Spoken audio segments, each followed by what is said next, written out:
కాసేపట్లో ఏపీ అసెంబ్లీలో public accounts committee PSC chairman కోసం ఎన్నిక జరగబోతోంది. పీఎస్సీ 3 కమిటీలపై 1 గంటకు జరగబోతోంది పోలింగ్. అయితే 2 గంటలకు ఫలితాలు వెలువడబోతున్నాయి. ప్రతి సభ్యుడు కూడా పోలింగ్ లో పాల్గొనాలని అసెంబ్లీ స్పీకర్ కోరారు.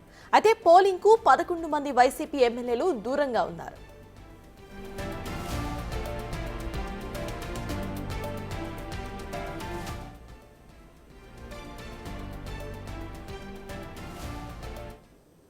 అనుకున్నట్లుగానే జనసేన పార్టీకి ఆ పదవి దక్కే అవకాశం ఉందంటున్నారు. పబ్లిక్ అకౌంట్స్ కమిటీ చైర్మన్ గా భీమవరం జనసేన పార్టీ ఎమ్మెల్యే పులివర్తి రామాంజనేయులు ఎన్నిక దాదాపు ఖాయమైనట్టుగా తెలుస్తోంది. ఆయన 3 సార్లు ఎమ్మెల్యేగా గెలిచారు. ఇక మరోవైపు పీఎస్సీ చైర్మన్ పదవికి వైసీపీ నామినేషన్ దాఖలు చేసినా సరే పదవి దక్కే పరిస్థితి అయితే అక్కడ కనిపించడం లేదు.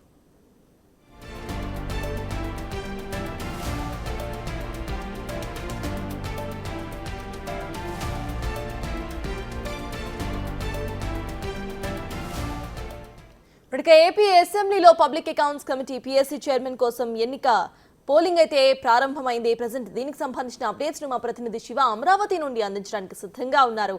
శివ, చెప్పండి, ప్రెజెంట్ అక్కడ అప్డేట్స్ ఏంటి? వైసీపీకి సంబంధించిన 11 నేతలు అసలు హాజరయ్యారా, లేకపోతే వాళ్ళు బాయ్కాట్ చేస్తున్నారా? అప్డేట్స్ ఏంటి?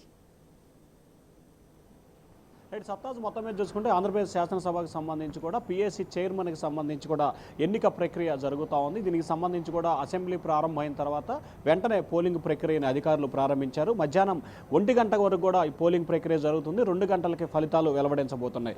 శాసనసభకు సంబంధించి కూడా ఏదైతే పద్దుల కమిటీకి సంబంధించి, అలాగే పీఎస్సీకి సంబంధించి, అండర్ కౌంట్కి సంబంధించి 3 వాటికి సంబంధించి కూడా ఎన్నికల ప్రక్రియ జరగబోతూ ఉంది. శాసనసభ నుంచి 9 స్థానాలు, శాసన మండలి నుంచి 3, మొత్తం 12 స్థానాలకు సంబంధించి కూడా ఈ ఎన్నిక జరుగుతుంది. దీంట్లో పీఎస్సీ చైర్మన్కి సంబంధించి శాసనసభ నుంచి మాత్రమే ఇవ్వబోతున్నారు. దీనికి సంబంధించి కూడా కూటమి నుంచి జనసేన భీమవరం ఎమ్మెల్యే రామాంజనేయులు నామినేషన్ దాఖలు చేశారు. ఆయన ఎన్నిక దాదాపుగా లాంఛనం కాబోతుంది. వైఎస్ఆర్సీపీ నుంచి పెద్దిరెడ్డి రామచంద్రారెడ్డి నామినేషన్ దాఖలు చేయడం జరిగింది. అయితే దీనికి సంబంధించి కూడా ఒక్కొక్క సభ్యుడు ఎన్నిక గెలుపొందాలంటే 18 మంది శాసనసభ్యుల బలం ఉండాలి, వారి మద్దతు ఉండాలి, వారి ఎన్నికల్లో ఓట్లు వేయాల్సిన పరిస్థితి కనిపించింది. ఈ నేపథ్యంలో వైఎస్ఆర్సీపీకి 11 మంది శాసనసభ్యులు ఉండటంతో కూడా పెద్దిరెడ్డి రామచంద్రారెడ్డి ఓటమి దాదాపుగా అధికారంగా ప్రకటించాల్సిన పరిస్థితి ఉంది. కానీ దాదాపుగా ఆయన ఓటమి చెందినట్లే. ఇప్పటికే వైఎస్ఆర్సీపీకి సంబంధించిన శాసనసభ్యులు ఎవరు కూడా అసెంబ్లీకి రాలేదు. ఎందుకంటే కొద్దిసేపు క్రితమే మాజీ ముఖ్యమంత్రి జగన్మోహన్ రెడ్డి కూడా తన నివాసం నుంచి గన్నవరం విమానాశ్రయాన్ని బయలుదేరి అక్కడి నుంచి కూడా ఆయన బెంగళూరు వెళ్ళబోతున్నారు. సో ఈ నేపథ్యంలోనే వైఎస్ఆర్సీపీకి సంబంధించిన శాసనసభ్యులు ఏదైతే పీఎస్సీ చైర్మన్కి సంబంధించి జరుగుతున్న ఎన్నికని బాయ్కాట్ చేసినట్లు కూడా అర్థమవుతుంది. ఎందుకంటే ప్రభుత్వం ప్రజాస్వామ్య పద్ధతులు ఏదైతే పీఎస్సీ చైర్మన్ని ప్రతిపక్ష పార్టీలకు ఇవ్వాలి, కానీ దాన్ని భిన్నంగా ఈసారి మాత్రం కూటమి ప్రభుత్వం ఇష్టానుసారంగా వ్యవహరిస్తూ ప్రభుత్వంలో పాత్రదారులుగా ఎవరైతే ఉన్నారో ఆ పార్టీకి సంబంధించిన నేతకి పీఎస్సీ చైర్మన్ ఇవ్వటం ఇది చట్ట విరుద్ధం. దీనికి సంబంధించి న్యాయ పోరాటం చేస్తామని చెప్పి వైఎస్ఆర్సీపీ నేతలే చెప్తున్నారు. మరొక వైపు శాసనసభలో జనసేనకు సంబంధించి 21 మంది శాసనసభ్యులు బలం ఉన్న నేపథ్యంలో 18 నుంచి 20 మంది శాసనసభ్యులు ఎవరికైతే బలం ఉంటుందో ఆ పార్టీకే పీఎస్సీ చైర్మన్ రావటం ఆనవాయితీగా ఉంది. కాకపోతే ప్రతిపక్ష పార్టీకి ఇవ్వాలనేది గతంలో చెప్పిన పరిస్థితి. కానీ ప్రస్తుతం అసెంబ్లీలో చట్టానికి సంబంధించి మార్పులు చేర్పులు చేసి ఎన్నికకి వెళ్లాలని చెప్పి కూడా కూటమి ప్రభుత్వం నిర్ణయం తీసుకుంది. దానిలో భాగంగానే కూటమి ప్రభుత్వం ఎన్నిక ప్రక్రియ శ్రీకారం చుట్టింది. కొద్దిసేపు క్రితమే ఎన్నికలు అయితే ప్రారంభమైనాయి. మధ్యాహ్నం 1 గంట వరకు ఎన్నికలు జరుగుతాయి. 2 గంటలకి అధికారికంగా ప్రకటన చేయబోతున్నారు.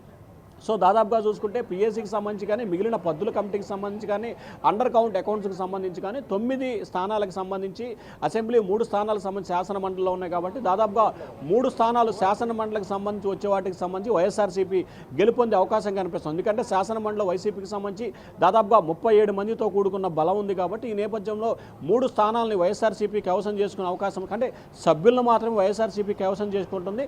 చైర్మన్ పదవులకు సంబంధించి కూడా 3 చైర్మన్ పదవులు కూడా కూటమి ప్రభుత్వానికి వచ్చే అవకాశాలు మెండుగా కనిపిస్తున్నాయి. ఇంకా అధికారికంగా ప్రకటనే తరువాయి అన్నట్టుగా ఎన్నికల ప్రక్రియ అయితే కొనసాగుతా ఉంది. సత్తాజ్, అదే శివ, ఇటు చూస్తే కంప్లీట్ గా వైసీపీ అటు బాయ్కాట్ చేసింది కాబట్టి జనసేన పార్టీకి ఇటు తథ్యంగా కనిపిస్తోంది విజయం. అయితే వైసీపీ మళ్ళీ ఏమైనా చెప్పే అవకాశం ఉందనుకోవచ్చా? నార్మల్ గా రాజ్యాంగబద్ధంగా ఇటు పాలన చేయడం లేదు, కావాలనే ఆపోజిషన్ పార్టీకి ఇవ్వాల్సిన పదవి ఇవ్వలేదు అని వీళ్ళు ఏమైనా వ్యాఖ్యానించే అవకాశం ఉందనుకోవచ్చా?